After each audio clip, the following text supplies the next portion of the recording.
Content warning. Discussions of violence, war, torture and death that some people may find disturbing. Welcome to the Newcastle Witches Podcast. Thank you for listening. This is episode 3, Civil Newcastle, Part 1. This episode is dedicated to Jane Hunter.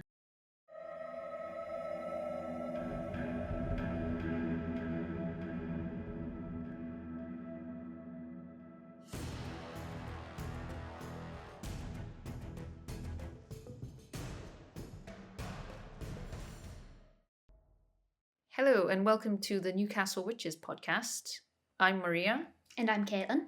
And we're joined by David Silk, the learning manager at Newcastle Castle. David is a storyteller and historian, and he has a master's in medieval history from the University of Glasgow. Thank you for joining us, David. It's very nice to have you here with us. Lovely to be here. Thank you for joining us, David. So you're here today to help us talk about Newcastle and try and understand what was going on during the time period for the witch trials to take place.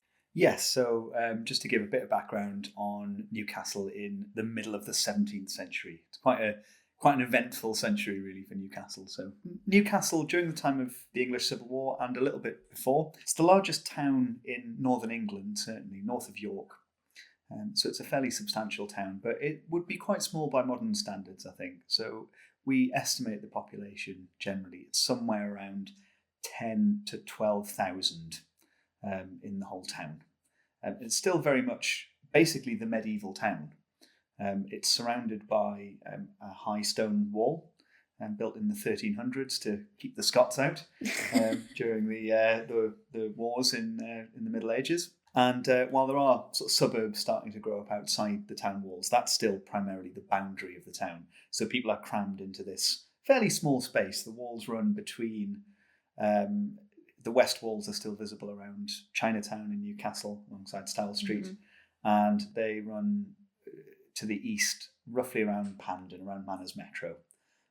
And north from the river run up to about the Monument. It's not a huge area. It's really just the centre of modern Newcastle is the space that the town occupied. There are a few suburbs outside, but a lot of what we now regard as Newcastle were really just small villages on the outskirts of the town. So things like Benwell, Fenham, Elsick, Walker, Byker, Gosforth. All of these places were separate villages. They were outside Newcastle. Now they've been kind of absorbed by the urban sprawl, I guess, as it's kind of spread out from the walls. It's a fairly small, contained town. And it's still basically, with that wall around it, it's still effectively a fortress. And the walls are huge. One of the things that's said at the time of the Civil War is that there are no walls to compare to them in Britain. And the only walls that the author can think of, I think this is Lithgow, who's the Scotsman who writes about the Civil War siege of Newcastle. He says that the only walls he's seen to compare to them are the walls of Jerusalem or Constantinople. Oh wow! They're pretty big. It is a fortress town, a sort of frontier place. In the early part of the 1600s, certainly Newcastle was still part of the wider Borders region, which was a pretty lawless part of northern England and southern Scotland. So a pretty dangerous place to live for the most part.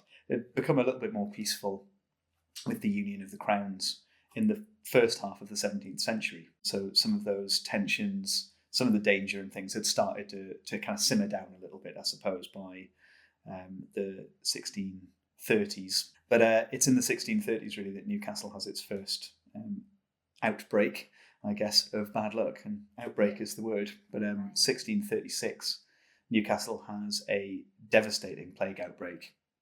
In the 1630s. The plague is kind of one of those things that is, I guess, endemic rather than a pandemic by that period. So it first appears in Europe in the 1300s, wipes out about a third of the population of Europe in a few years, and then kind of simmers down and keeps popping up again in the background. There are repeated plague outbreaks throughout Europe in the 14, 15 and 1600s.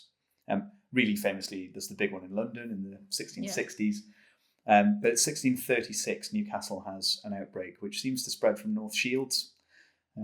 Big port, it's where lots of sailors and things are coming in. So it seems to be carried in from there. And over 1636 and into 1637, we're told that the plague is raging in Newcastle. That's the way that they describe it. Rageth like wildfire. And they talk about it kind of sweeping through the town and sweeping the population away. Within the space of 1 year, about 6,000 people are killed. So roughly 50% of the population. They say that grass grew in the streets because there was nobody out on the streets. The town was basically emptied of people. If you had the money and the ability to flee, you fled.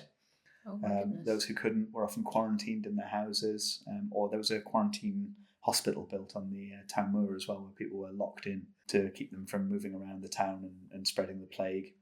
We've got reports from, a lot of our evidence for this period comes from a guy called Ralph Taylor, who's a scrivener, which is basically somebody who can write, but that's a profession in the 17th century because it's such a rare talent, a rare skill really, that he writes things for people. And he's going around taking down people's wills through their windows. They're sort of shouting things out at him, and he's literally walking around the streets with people dictating their wills to him. There are no lawyers left to do that. They've all gone to the countryside where they can hide themselves away from the plague. But Ralph is still there, kind of taking down people's wills as the plague rages through the town. A 50% mortality rate it's enormous. It's kind of unthinkable to us nowadays. I don't think we can really grasp what that would feel like. But I think, having lived through a global pandemic, we at least have some point of reference now for the plague, really, and what people must have felt. They had no idea how this was really being spread, other than person to person, or what caused it. Ministers in the churches were saying that this was God's judgment on Newcastle, that this was God's judgment on the world for people's sins. But others had more scientific explanations, but scientific explanations at the time were things like that it was spread by miasmas, sort of clouds of bad air that floated through the towns periodically, and spread disease and plague. But it must have been a serious trauma, I think. I think it would be crazy to assume anything else. This must have been a massive trauma for the people living in the town and who survived through this. I mean, that's essentially an entire family is just wiped off the face of the earth. Just disappearing. Your neighbours, your friends. Yeah, I'd say half of everyone you know in the town, essentially. And families would be quarantined together. So if you were locked in your house as part of the quarantine, even if you didn't have the plague to start with, that was probably you finished. You would catch it at some point, being locked in close quarters with people who did have it. It's kind of unthinkable as well. Like you said before, you can't really understand what people would have been going through. Like they were dictating their wills through windows, but also to lose that many people, that was about 20 years prior to the actual trials happening and the execution, wasn't it? So the people who would have been alive in Newcastle probably survived the plague. Yeah. Or they were people who came in from outside the town to repopulate it, I suppose. Because I guess when there's a big shortage of workers like you have after that, people move in from the surrounding areas to find work and things like that.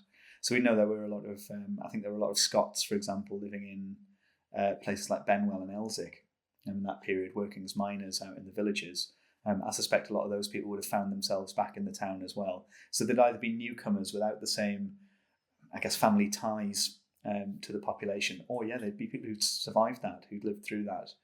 And I think not having any scientific explanation for why that's happened, and we see it even now, people grasp around for sort of conspiracy theories to explain why this kind of thing is happening to them. Yeah. And we've seen plenty of that in the modern day as well. So again, I don't think people then were really that different from us.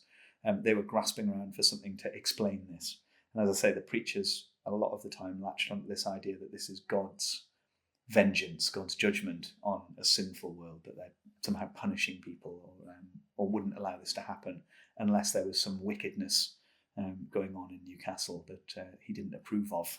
Oddly, the plague doesn't seem to have done really any long-term economic damage to the town at all. There's no real evidence that the town is severely economically damaged by this. It's still a merchant powerhouse of the north of England. And for all that sounds like a small town, 12,000 people, this really is kind of the metropolis of Northumberland and County Durham. It's much bigger than Durham, for example, which is a city because it has a cathedral. But Newcastle, even though it's only a town, is the largest settlement north of York, really, before you get to Berwick. Mm-hmm. I think it's larger than Berwick in this period as well, really. So it's a big draw for people coming in. There's a lot of money being made. And it is really a merchant town. That's the other side of it. As well as being this kind of fortress surrounded by a wall, it's a port which has a lot of trade coming in and out. Originally, wool was Newcastle's big export in the Middle Ages, Okay. as it was for most of England, actually. But by the 16th century, coal has become the thing. And Newcastle actually has a monopoly on the coal trade in the north of England. So if you mine coal in Northumberland, you have to bring it into Newcastle to ship it. You're not allowed to ship from any of the other coastal villages or towns. Newcastle has a royal monopoly, which was, I think, originally granted by one of the King Edwards in the Middle Ages, when coal wasn't really a particularly big commodity. But they'd obviously maintained this monopoly with successive kings and queens. I know Elizabeth I confirmed their monopoly over the coal trade, and they'd really used that. The merchants who ran the town had really used that to grow very, very wealthy. So, I mean, this is kind of where I was kind of coming to with that, I suppose, is trying to bring Ralph Gardiner into the story. He's such an important source for the witch trials. He is really our only major source of exactly what happened during the witch trials in Newcastle. And it is always important to remember when you're doing any kind of historical work, you've got to interrogate your sources. Who are these people? What do they want? What's their book actually about? Because his book is not about the witch trials. Like you said, it's about the coal trade. He is trying to convince Oliver Cromwell, who after the Civil War, of course, is the head of the government. He's the Lord Protector of the Commonwealth of England, Scotland, Wales and Ireland. He's trying to persuade him that the corporation in Newcastle are corrupt and that this monopoly should be stripped from them and allow the smaller towns to trade in coal and to prosper in their own right. And in doing so, he's trying to kind of show that these people are, as I say, sort of corrupt. And so when he talks about the witch trials, it is as part of a broader attempt to paint Newcastle as this kind of quite authoritarian place, I suppose. He talks a lot about other punishments that the town corporation has available to it for lawbreakers, which includes things like the scold's bridle. Yes, it has a certain power to it. It's a nasty looking thing, which was used to punish usually women who were considered scolds, so like gossiping or arguing with people that they shouldn't have been arguing with, which generally, of course, means men. Yeah, it's a very gendered sort of thing. I mean, that was a big part of society in the 17th century. You're looking at a society which is very heavily gendered. There's a big divide between the rights and privileges available to people of different genders. Women usually didn't inherit, or at least weren't preferred in inheritance. Usually didn't run their own businesses and things of that sort. And particularly strong women could do all of those things, but it was very much frowned upon.